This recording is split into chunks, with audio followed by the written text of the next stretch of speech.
saluda el Padre Jorge Yamil y le damos la bienvenida a otro programa de Palabras con Sabiduría, donde tienes la oportunidad de conocer la historia de ese sacerdote religioso, religiosa, de ese fiel laico que realiza un ministerio en nuestras comunidades y que aquí tienes la oportunidad de conocer. Hoy tenemos a uno de esos sacerdotes jóvenes, el Padre Alberto Ignacio González. Bienvenido, Padre.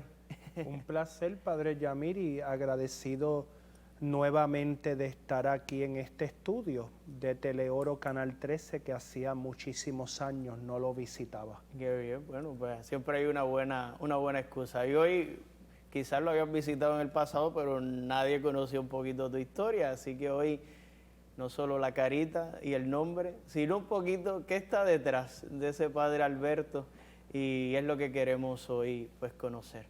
Eres de padres cubanos, pero que llegaron babies aquí, tus papás, así que eres cubano, boricua, eres muy caribeño por todos lados, así que está buena esa mezcla. Sí, y claro que sí, sobre todo mi abuelita, que era la que me cocinaba. Eso era arroz con gris o arroz con frijoles negros prácticamente todos los días. Y a rayos, ¿con qué lo acompañaba la cocina? ¿Con pollo o con bistec? Ay, a madre, pero no sigas hablando de eso ahora, porque si no, no podemos continuar, las tripas empiezan a sonar. Qué bueno, qué bueno. Tu abuelita, además de tus papás, ¿quién más había emigrado? ¿Quién estaba residiendo en Puerto Rico? Mis abuelos maternos. Los maternos. Que doy gracias a Dios de que los tuve prácticamente más de 30 años de mi vida. Ya bien. Los paternos lamentablemente mueren siendo yo muy niño. Okay. Y apenas los pude conocer. Mis abuelos paternos sufrieron mucho el exilio cubano. Ellos lo perdieron todo y llegaron a Puerto Rico a empezar otra vez desde cero. Wow. Y lamentablemente el estrés que te trae el exilio cubano, eso te explota por algún lado, y entonces ellos mueren prácticamente siendo yo bastante niño, porque se enfermaron de los nervios los dos. ¿Qué intentaron? ¿Montar un negocio? ¿O empezaron a trabajar en alguna industria? ¿Tus abuelos paternos y maternos? Mi abuela paterna lamentablemente no sabía ni cambiar un pañal cuando llega a Puerto Rico, porque allá en Cuba pues las empleadas de la casa lo hacían todo. Claro.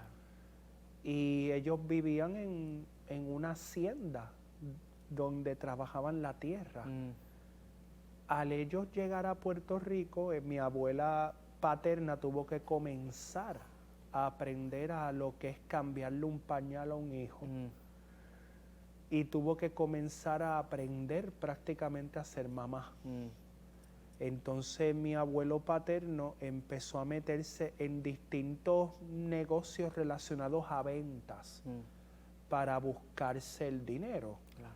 Y la realidad es que como que él nunca pudo adaptarse a la vida de aquí, a lo que era buscar el dinero aquí, hacer pactos o tener socios de negocios, porque todos los socios de negocios, por alguna razón con ellos como que no prosperaban las relaciones, y fue como que un constante comenzar, recomenzar, y fue llega el momento que fue difícil ya para ellos, y como ya el hijo menor era mi papá, que tenía 6 años, ya los demás ya estaban ya más grandes, pues cada uno fue cogiendo vuelo y cogiendo su rumbo en la vida, hasta que ellos mueren.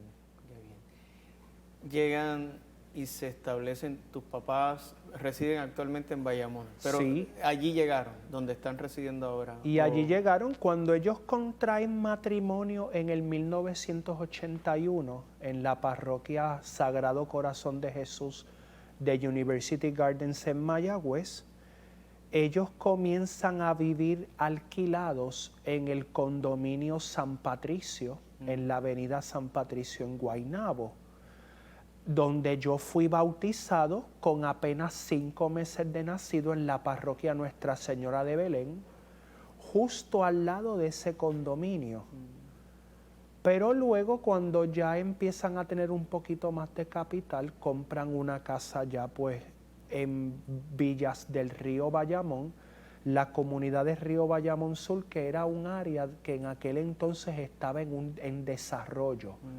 Eran esos tiempos donde estaba creciendo la clase media y donde el cardenal Luis Aponte Martínez estaba comenzando a erigir muchas parroquias, porque las construcciones de urbanizaciones en Puerto Rico estaban trayendo un aumento poblacional exponencial, y por eso es que ahora uno aquí en la Arquidiócesis de San Juan, contrario a las diócesis que nosotros trabajamos, ves parroquias ubicadas a 2 o 3 minutos una de la otra en carro, pero en aquel entonces era viable que se hiciera. Ahora la cosa como que ya ha cambiado un poco.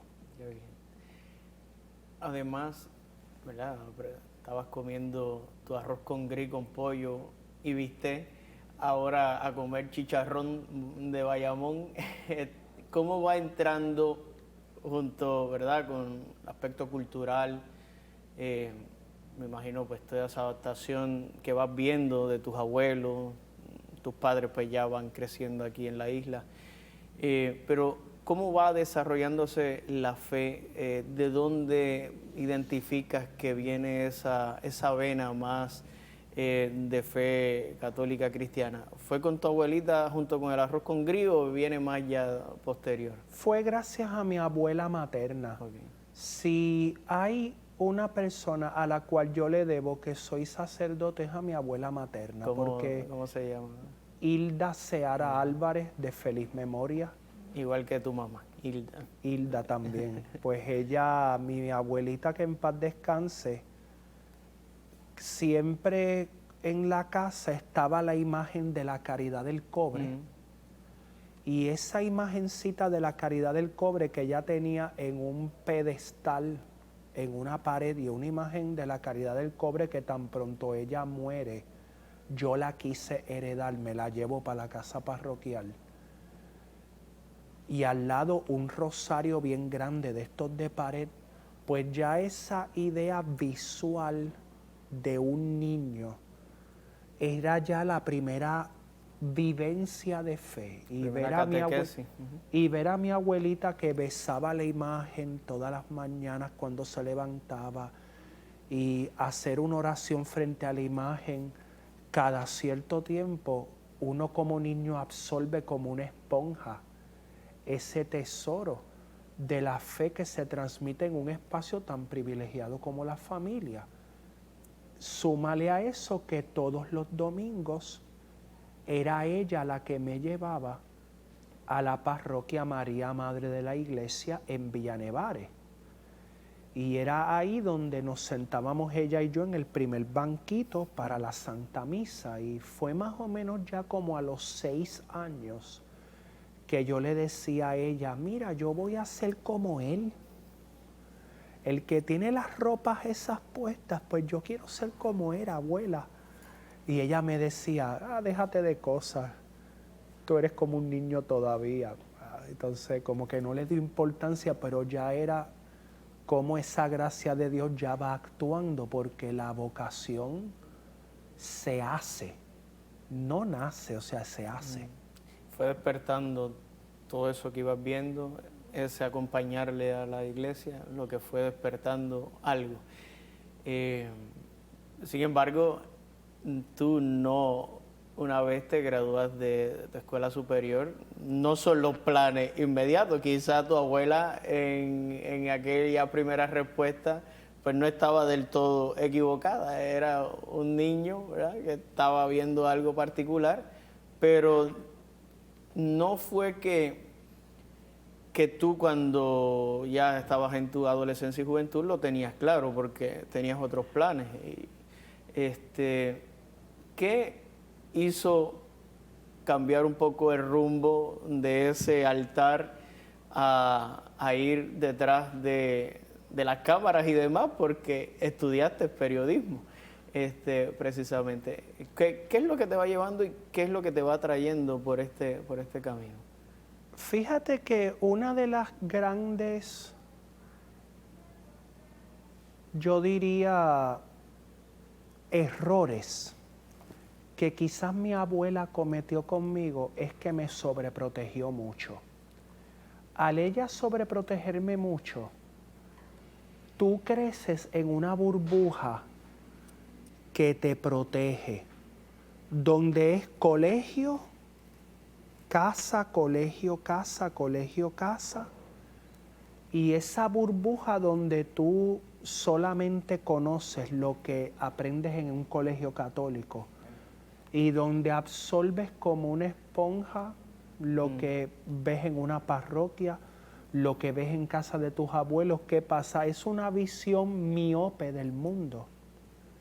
Cuando entras a la Universidad de Puerto Rico, recinto de Río Piedras, ahí es cuando uno cae en cuenta y dice, todo lo que existe en el mundo que yo no conocía. Ahí entras en una crisis, porque es esta crisis de entrar al mundo de lo desconocido, y en consejería pastoral yo estoy seguro que tú y yo hemos aprendido que cuando entramos a un mundo desconocido se genera caos, pero que cuando se entra a un mundo desconocido expandes tu zona de comodidad, porque es una oportunidad también para uno crecer y madurar, y es ahí cuando, conociendo el mundo, pues prácticamente te enamoras de la vida universitaria, porque empiezas a conocer gente de otros pueblos, de otras creencias, empiezas a ver la riqueza de lo que es la vida, empiezas a experimentar cierta crisis en la fe, porque empiezas a aprender en los cursos de filosofía y de sociología, oye, ¿será verdad todos estos dogmas que me enseñaron de chiquito? Dios existe. Dios existe, sobre todo este Esa dogma. clase de humanidad es así. Dios existe, Dios existe. Y es entonces ahí cuando poco a poco el mismo espíritu te va llevando. Entro a la escuela de comunicaciones, me enamoro del periodismo. Siempre veía a los periodistas en la televisión y siempre decía, mira, eso es una buena profesión, me gustaría ver cómo se siente. Y mire, para la gloria de Dios me gradué de periodismo en la Universidad de Puerto Rico y me gradué con honores. Y trabajaste en periódicos del país. Que fue una de las oportunidades más grandes que se me dio, porque tu último año de periodismo se te da la oportunidad de tú hacer un internado con El Nuevo Día. Y yo me matriculé en ese internado con toda una intención. Y no solo matricularte en el internado, a mí me dieron un consejo.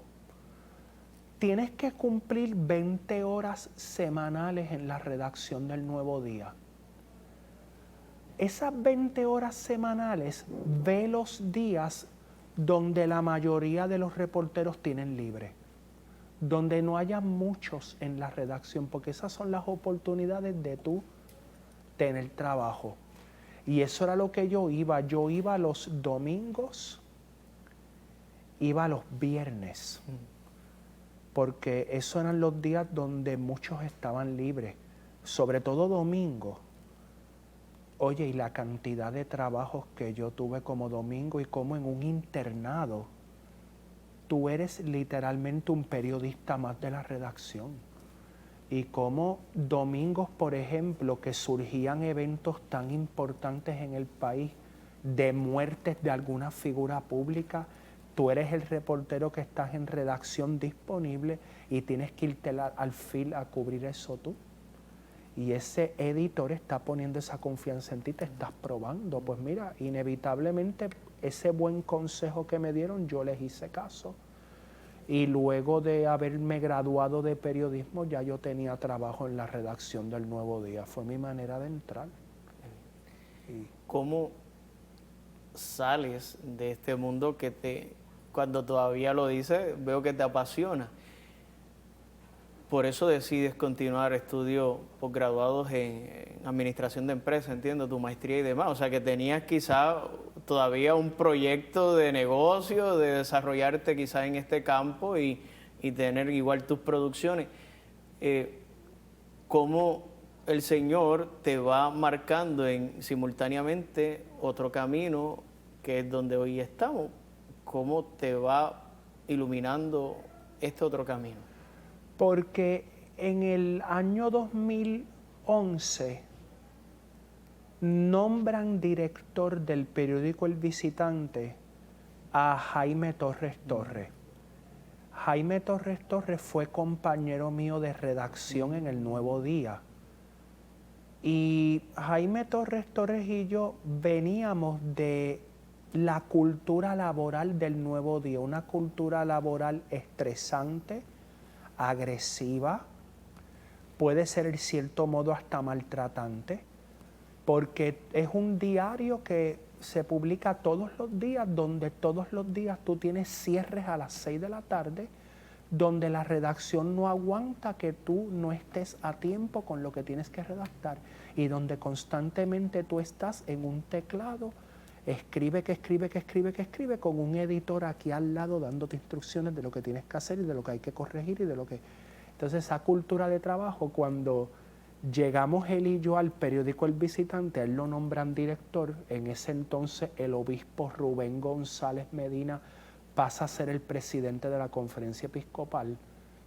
Entonces surge una plaza de reportero que yo me entrevisto con Jaime Torres Torres y Jaime Torres Torres me dijo, tú eres la persona porque tú conoces la cultura de trabajo en la cual yo vengo, claro, una cultura de trabajo donde, vamos a decirlo de esta manera, él y yo bromeábamos que la iglesia trabaja con la vida eterna. Y como trabaja con la vida eterna, los procesos allá son más lentos. Y él como director y yo como reportero entendíamos los procesos, pero las personas que llevaban toda una vida insertada en esa estructura eclesial no comprendían. Y entonces ese proceso de adaptación fue uno muy difícil, donde muchas veces uno llama a un obispo y el obispo te va a decir, mándame las preguntas por email y te las contesto por email, o donde tú llamas a un sacerdote, mira, dile a mi secretaria que te dé una cita, y es como que, es que yo necesito eso ahora. Y era la cultura del Nuevo Día. Entonces, eso era un ofrecimiento, era como que, bueno, vamos a ver cómo bregamos esto. Algo que nos hizo a nosotros crecer, y es interesante, Jorge, porque ¿qué es lo que uno tenía en mente? Mira, un laico comprometido que vive su fe, que tiene una maestría en mercadeos, piensa en sus proyectos católicos, ya de producciones propias en la Iglesia Católica, y desarrollar ya una identidad de un joven periodista católico. Un Raymond Arroyo de EWTN, pero versión puertorriqueña, vamos a hablarlo así, era como ese ideal que yo tenía en la cabeza. Pero, por otro lado, yo no me sentía completamente realizado en la vida. Yo siempre le decía a los hermanos sacerdotes con los cuales yo iba donde ellos a dirigirme espiritualmente, que yo no me sentía pleno, no me sentía realizado. Estaba feliz con lo que estaba haciendo, pero como que algo me faltaba, que yo no me sentía pleno. Y yo creo que por ahí era que el Espíritu Santo me iba inquietando el corazón. No, porque es que el Señor no quiere que tú comuniques cosas del mundo.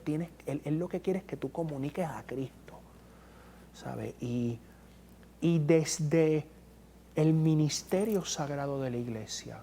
O sea, que es, fíjate cómo la gracia de Dios actúa, cómo Dios se hace el encontradizo y cómo haciéndose el encontradizo va poco a poco ahí preparando el terreno. Preparando un terreno. ¿Cuál fue ese momento en el cual puedas identificar, si lo tienes claro, que tú dijiste, ya lo tengo claro, esto es? me voy a lanzar, voy a dejar a un lado mi carrera, donde estoy feliz, pero voy a buscar esto que me falta, y es el ministerio sacerdotal. ¿Tienes alguna palabra, algún testimonio, alguien que haya intervenido o algún evento que haya ocurrido en tu vida que te hizo ver con claridad esto? Yo estoy un sábado cubriendo para el periódico El Visitante una asamblea de pastoral juvenil de la Arquidiócesis de San Juan.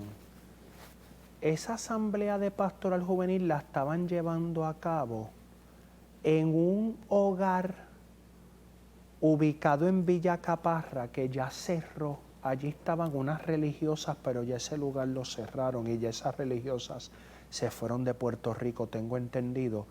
Y en esa asamblea de pastoral juvenil, cuando acaba todo el chijichija de los jóvenes allí, yo me voy al oratorio a hacer oración un rato. Y estando yo en ese oratorio, recibo un mensaje de WhatsApp de un compañero tuyo de seminario, el padre Carlos Francis Méndez Laracuente, que en ese entonces el obispo Álvaro Corrada del Río lo había nombrado promotor vocacional de la diócesis de Mayagüez. Y ese sacerdote, que apenas yo lo conocía personalmente, era un trato solamente de Facebook, me dice out of the blue: hablé con el obispo, conocemos tu caso, él nos ha autorizado a que tú hagas un proceso de discernimiento aquí con nosotros, aunque seas de San Juan. Y yo le digo a Padre Carlos, ¿cómo así si yo no pedí nada? Y él me dice, olvídate, yo hablé con el obispo ya. Las convivencias vocacionales son los últimos fines de semana de mes. Estás invitado por si quieres venir. Fíjate que el Espíritu Santo abre caminos. Cuando las cosas vienen de Dios, simplemente suceden y, como dicen en la calle, todo fluye. Nada es como forzado. Y entonces yo dije, mira, parece que el Espíritu me lleva por aquí. Y recuerdo que fui a la primera convivencia vocacional y de ahí para adelante, pues, no miré más para atrás. Dejas todo y te vas a formar fuera. Estás en Boston, entiendo, formándote y llegas ya como sacerdote. Como sacerdote en estos minutos, ¿qué es lo que más tú puedas identificar que tú dices, por esto vale la pena? Esto era lo que yo necesitaba para llegar a esa plenitud en mi corazón, esa felicidad ahora plena. Era feliz siendo periodista, pero ahora me siento realizado. ¿Qué es eso que has encontrado en el ministerio sacerdotal a lo que tú le puedes adjudicar? Ahora yo soy la Santa Misa. O sea, esa celebración de la Santa Misa es la caricia de Dios que todos los días Él le da a un hijo predilecto. La Santa Misa, fíjense que muchas veces nosotros los sacerdotes, y lo más probable te ha pasado a ti también, estamos constantemente bregando con la presión del tiempo. Presión del tiempo que a veces nos puede ocurrir en la Santa Misa, donde tengo que terminarla rápido porque de aquí tengo que irme a otra, y después otra, y después otra. Y podemos caer en la tentación de la normalidad de la Santa Misa, de que ya es normal, ya es rutina. De acostumbrarnos. Y acostumbrarnos. Y nunca olvido las palabras de Monseñor Leonardo Rodríguez, una vez en uno de sus aniversarios sacerdotales, que yo estuve allí como laico, era periodista del Visitante y fui allí como un laico más. Él dijo, tanto que nos critican porque nos tardamos en la Santa Misa. Pero si supieran que la Santa Misa es el oasis para nosotros los sacerdotes que necesitamos para seguir adelante en nuestro ministerio todos los días. Y recuerdo que eso se me quedó conmigo. Y lo que yo siempre le pido al Señor todos los días es que nunca me acostumbre a celebrar la misa. Nunca. Padre, como siempre, la presión del tiempo. Usted estaba hablando de la presión del tiempo y el tiempo se nos va. Pero en un minutito, a ese joven que está realizando algún trabajo o está estudiando una carrera, pero todavía como tú, aunque está feliz, no siente que está pleno y quiera preguntarle al Señor, ¿puede ser esto mi camino? ¿Qué tú le podrías recomendar a uno que esté en una situación como la que tú estuviste? Primero que nada, un director espiritual. Un buen director espiritual que tú puedas abrir tu corazón a él de manera sincera y honesta y contarle todo, todo. Un buen director espiritual en tu camino te puede ayudar a discernir bien. Segundo, parroquia. Tener una parroquia donde tú puedas tener una comunidad, donde tú puedas caminar junto como iglesia. Importante, sin una comunidad parroquial y sin un párroco que pueda dar la cara por ti, el proceso puede ser más difícil. Tercero, piedad y oración. Nunca dejes de asistir a la Eucaristía diaria y tener esos ratos de oración personal, porque ¿cómo vas a esposarte con Jesús si no lo conoces? Esos son los 3 consejos, repito: director espiritual, parroquia, piedad. Y recuerden, yo entré al seminario con un bachillerato, con una maestría, con 8 años de experiencia laboral, con 31 años de edad. Y si está para uno, está para uno. Las experiencias de la vida no se pierden. Uno las lleva al ministerio. No quitan, añaden. Tengan eso bien presente. No importa tu trasfondo, todo eso añade para sumar miembros para el reino de Dios. Gracias, Padre Alberto. Tremendos consejos. Muchachos, escúchenlo. Una alegría volver a encontrarnos aquí en Palabras con Sabiduría. Pueden seguirnos por las redes y todas las plataformas digitales, en YouTube, en Facebook, en Instagram, igual las de Padre Jorge Yamil. Esperamos en un próximo programa aquí, en Palabras con Sabiduría, Canal 13, Teleoro, la plataforma con el mejor contenido de fe y cultura. Gracias.